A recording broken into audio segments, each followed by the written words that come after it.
So if you're living in Saskatoon and you're wanting to start a home-based business, or you've already started a home-based business, I think that's great. You know, having a home-based business is a good way to keep your startup costs and even your operating costs low. And in a lot of cases, it's fine to start your business as a home-based business and then maybe move into a commercial space later on. And then in other cases, it's fine to start as a home-based business and stay like that for the entire existence of the business. There are a lot of different types of businesses that can be home-based businesses. And there are some types of businesses that can be registered as home-based businesses. And maybe you're not really doing much of the work at home. It's more so kind of like where you're doing the administrative work. So think, for example, maybe some type of construction, maybe you register that as a home-based business and you're doing something like, building decks or sheds or something like that. But you're not doing that at your home. Even though the business is registered and licensed to your home, you're actually doing the work on different job sites, whether that's residential properties or commercial properties. But I would say before you get too far into the planning of setting up a home-based business, it's good to be aware of the rules and regulations and to find out which businesses or business activity is prohibited from home or from a residential property. So what I would recommend doing is going online and looking at the City of Saskatoon zoning bylaw document, and that's zoning bylaw 8770. And I will leave a link to that in the video description below. And if you go to section 5.29 or page 137 in that document, you can see a list of businesses and business activities that are prohibited under the zoning bylaws of the city. And so there are quite a few different types of businesses, or at least business activities, that are prohibited in residential properties. Just for example, I'm going to list off some of them from that document.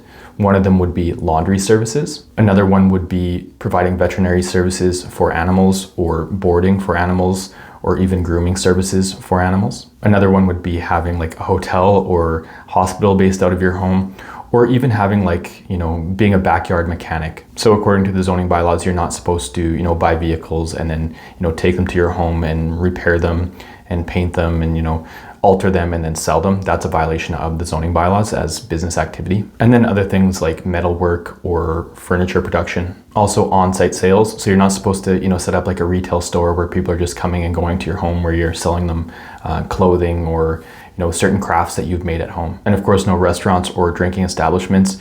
Or even if you're having a home-based food service business, you're not supposed to have customers coming to your residence to pick up that food that they've purchased. So there's a fairly long list of them. I'm not going to go over all of them. Again, you can just read that zoning bylaw document, which I will link to in the video description. And then on top of those prohibited businesses, there are some other rules to follow.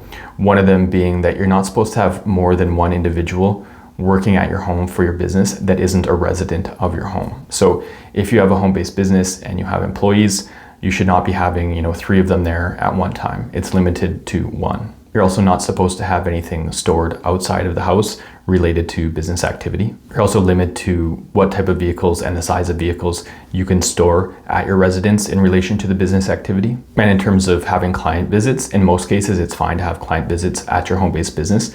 But as of now, it is limited to 8 per day or 40 per week. If you're getting deliveries to your home for your home-based business, there are also limitations on the size of vehicle that can be making deliveries to your home. And of course, you're not able to store hazardous materials or flammable materials at your home for the purpose of a home-based business. So again, this is not an exhaustive list. These are just some of the examples that I took from the bylaw document. And again, I would recommend reading over this bylaw document if you're planning on starting a home-based business, or if you already have one. So obviously there are quite a few rules and restrictions, and I'm sure there are plenty of home-based businesses that are not complying with all of these, but just wanted to bring this to your attention because it is important. It is important to comply with these, or there can be penalties. And on top of these rules and regulations related to zoning bylaws, there are other things to be aware of, like maybe adding to your home insurance policy, just notifying the insurance provider that you're also conducting business activity from your home. You might need to register for a PST account, a GST account, register your business with the corporate registry, and then get a municipal business license and other things like that. And if you want assistance with any of those items, that's what I specialize in. I'm based here in Saskatoon and I'm a business management consultant. So if you're wanting some assistance, feel free to reach out. I do offer a free 1-hour initial consultation, and that can actually be booked online on my website, which I will also leave a link to in the video description below. If you enjoyed the video and got some value from it, please click like, and feel free to subscribe to my YouTube channel here, where I currently have about 270 videos that cover business management and business startup topics.